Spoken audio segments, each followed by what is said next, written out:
Donc, salam alaikum. Bonjour, chers étudiants. La séance d'aujourd'hui se consacrera au premier chapitre concernant la fiscalité. Le chapitre est intitulé La taxe sur la valeur ajoutée.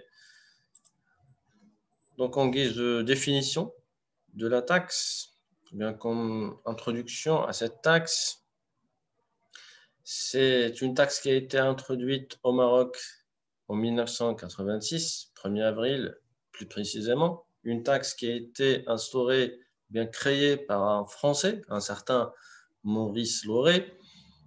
Elle est qualifiée comme étant un impôt indirect pour les entreprises, dans la mesure où elle est payée par celle-ci, mais elle n'est pas supportée. Donc, suivant la classification administrative des impôts, on ne parle pas de taxes et d'impôts, mais on parle d'impôts en général. Donc, la classification elle est scindée en deux catégories, à savoir l'impôt direct et l'impôt indirect. Et la distinction entre l'impôt direct et l'indirect se base sur le fait, sur le questionnement, qui est-ce qui est payé et qui est-ce qui a supporté. Dans le cas où le paiement équivaut le support, ça veut dire celui qui a payé et lui-même qui a supporté, alors là, on parle d'un impôt direct. Et en revanche, si celui qui a payé est différent de celui qui a supporté, alors là, on parle d'un impôt indirect. C'est la chose, c'est ce qui est précisé pour les entreprises, puisque la TVA est stipulée être neutre pour les entreprises. Alors, elle est payée en amont lors des achats, mais elle n'est pas supportée en aval, à savoir après la vente, avec le mécanisme de récupération. Donc, on dit que l'entreprise paye, mais elle ne supporte pas la TVA. Alors, pour elle, c'est un impôt indirect. Alors, comme ça a été précisé, c'est un impôt indirect qui a été instauré au Maroc en 1986 à travers les mesures qui ont été plus ou moins imposées au Maroc suite au programme d'ajustement structurel pour, en quelque sorte, rénover son système fiscal dans un premier temps et dans un deuxième temps pour, en quelque sorte, trouver de nouvelles ressources pour la trésorerie publique. Alors, le champ d'application de la TVA. La TVA s'applique à plusieurs secteurs d'activité, à savoir secteur industriel, commercial, artisanal et également les professions libérales. Alors, quand on parle de secteur industriel, c'est le secteur qui implique un travail à façon, ça veut dire une transformation de matière pour en faire sortir ou bien pour en faire créer des nouveaux produits. Le secteur commercial, c'est la distribution, c'est la commercialisation, c'est la mise à disposition de la clientèle, c'est la relation clientèle directe. Et puis l'artisanal, bien l'activité artisanale qui peut être différenciée par rapport au secteur industriel dans la mesure où le travail à façon ne suscite pas une mécanisation de cette activité. Ça veut dire que c'est un travail de transformation, certes, mais elle est manuelle principalement. Puis les professions libérales, quand on parle de professions libérales, on parle de certaines professions, telles que les architectes, les ingénieurs, les experts, les vétérinaires, les géomètres, et j'en passe. Donc, ce sont des métiers qui sont encadrés par des statuts légaux. Alors, mais l'imposition, ça concerne ces activités-là, à savoir l'activité commerciale, industrielle et artisanale et également les professions libérales, mais qui sont réalisées au niveau du territoire national. Ça veut dire, c'est le principe de la territorialité de la taxe. Ça veut dire qu'on ne peut pas taxer des choses qui vont se vendre à l'extérieur. En d'autres termes, la taxation se concentre ou bien se focalise sur la consommation interne. Ça veut dire on va s'intéresser à la destination finale du produit ou bien du service. Alors, si la destination finale du produit cible principalement le territoire national, donc là, elle est assujettie à la taxe. Sinon, si la destination finale du produit est l'étranger, alors là, ce produit-là est exonéré. En deuxième lieu, au deuxième alinéa du champ d'application de la TVA, ce sont les importations. Alors, pour les importations, ce sont les produits qui vont être achetés à l'étranger et qui vont être consommés au niveau du territoire national. Alors, puisque la destination finale de ces produits importés est le marché local, alors là, ils sont également assujettis. En troisième alinéa, qu'est-ce qu'on trouve? Ce sont les opérations obligatoirement imposables et qui sont mentionnées au niveau de l'article 89 du Code général des impôts. On va en parler tout à l'heure pour expliquer en quelque sorte quelles sont les différentes catégories stipulées et mentionnées par la loi texto au niveau de l'article 89 du Code général des impôts et qui sont obligatoirement assujettis à la taxe. Alors, en gros, pour résumer, quelles sont les activités qui sont assujetties à la TVA? Ce sont les activités industrielles, commerciales, artisanales et professions libérales, plus les importations, à condition que cela soit accompli au niveau du territoire national. Donc, pour un petit peu schématiser en quelque sorte le régime d'imposition en matière de TVA, on parle de trois types de régimes, c'est l'imposition, c'est l'exonération et c'est la suspension. Alors, pour l'imposition, on parle de deux types d'imposition.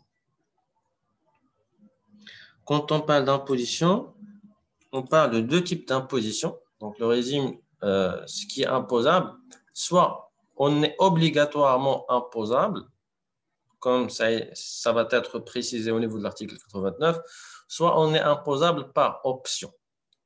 Ce sont les personnes qui sont mentionnées au niveau de l'article 90. Quelle est la différence entre les deux? Alors, pour l'imposition obligatoire, ça veut dire que les activités qui sont mentionnées au niveau de l'article 89 n'ont pas le choix. Donc, si vous êtes mentionné texto au niveau de l'article, alors là, vous êtes obligé de vous soumettre à la TVA. Donc, plus ou moins, vous allez vendre vos produits TTC.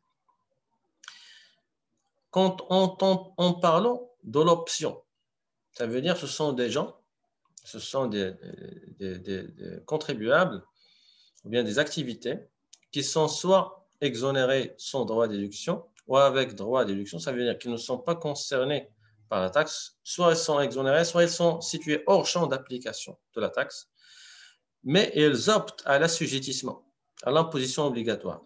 C'est une option. Ça veut dire, normalement, ils sont en dehors de l'application de la TVA, mais ils ont opté. La question qui se pose, bien sûr, ici, pourquoi des gens qui sont exonérés de la taxe, ou bien qui sont hors champ du champ d'application de la TVA, qui vont choisir volontairement de se soumettre à la taxe, sachant que la soumission à la taxe va impliquer systématiquement l'augmentation des prix de vente de leurs produits, bien de leurs services, puisqu'ils vont vendre leurs produits désormais TTC, ça veut dire prix hors taxe, majoré de la taxe. Alors, quel est l'intérêt de ces activités-là, de ces gens-là, d'augmenter leur prix par la taxe? Alors, la réponse, elle est très simple.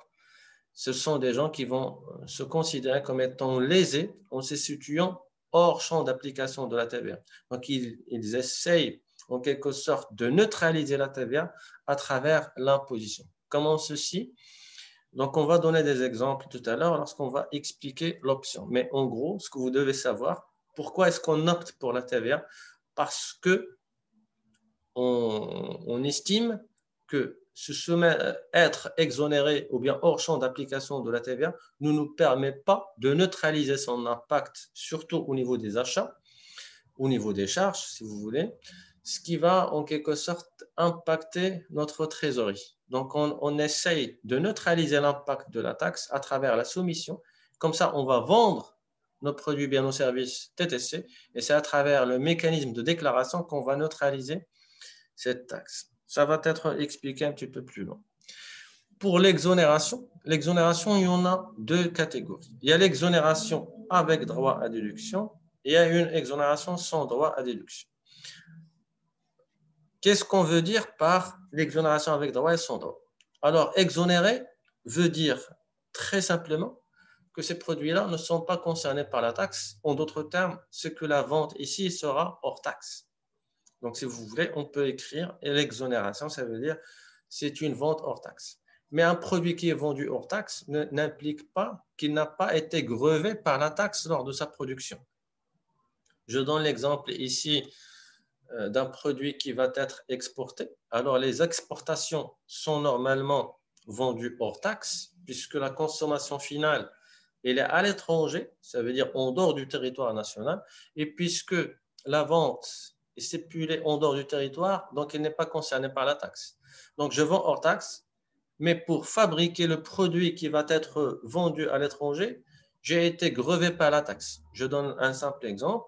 Pour fabriquer, je vends des tables, bien, je vends des ordinateurs à l'étranger. Donc, je vais les vendre hors taxe. Je les vends en Mauritanie, en Algérie, en Tunisie, en Allemagne, en France, ce que vous voulez. Donc, je vends le produit en hors taxe, mais pour fabriquer cet ordinateur ou bien cette table, j'ai besoin d'acheter de la matière première, j'ai besoin de payer le transport, j'ai besoin de payer l'électricité, de payer les machines pour fabriquer ce genre de produit. Donc, tous ces achats, ce sont des charges et ils ont été grevés par la taxe. En payant l'électricité, j'ai payé la TVA. En payant le transport, j'ai payé la TVA. En achetant une machine, j'ai payé une TVA.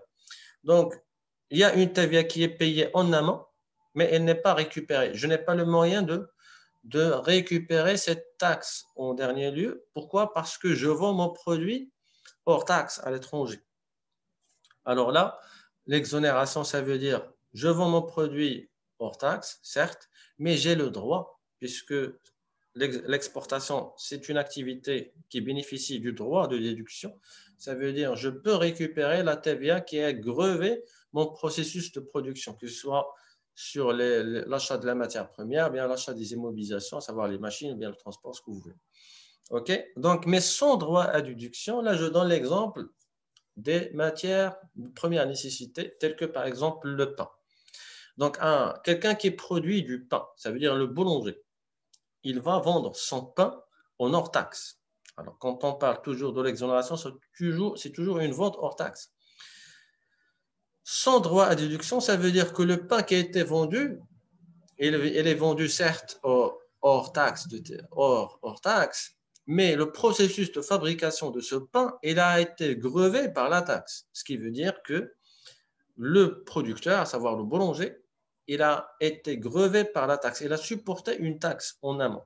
Sauf que la différence par rapport à l'exportateur, c'est que l'exportateur, il bénéficie du droit à déduction, mais le boulanger, lui, il n'en bénéficie pas. Pourquoi? Parce que c'est stipulé par la loi. Donc, c'est la loi qui le dit. Donc, vous n'avez pas le droit de récupérer, certaines activités ont le droit de récupérer la taxe qui a grevé le processus de production et d'autres qui ne bénéficient pas de ce droit-là. OK? Donc, c'est ce qu'on va trouver au niveau de l'article 91.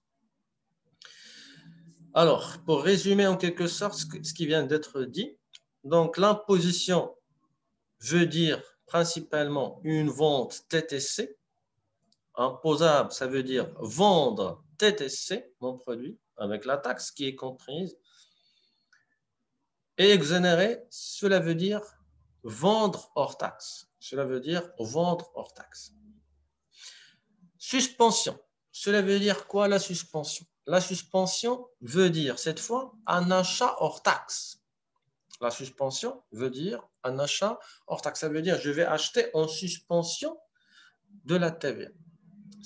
Et ça, cela concerne principalement les exportateurs, puisque surtout des gens qui vont exporter, qui ont une activité à l'export à 100%. Ça veut dire qu'ils ne vendent pas une partie de leur, si on veut analyser leur chiffre d'affaires, une partie est certes réalisée à l'étranger, mais il y a également une partie qui est réalisée au niveau du territoire national.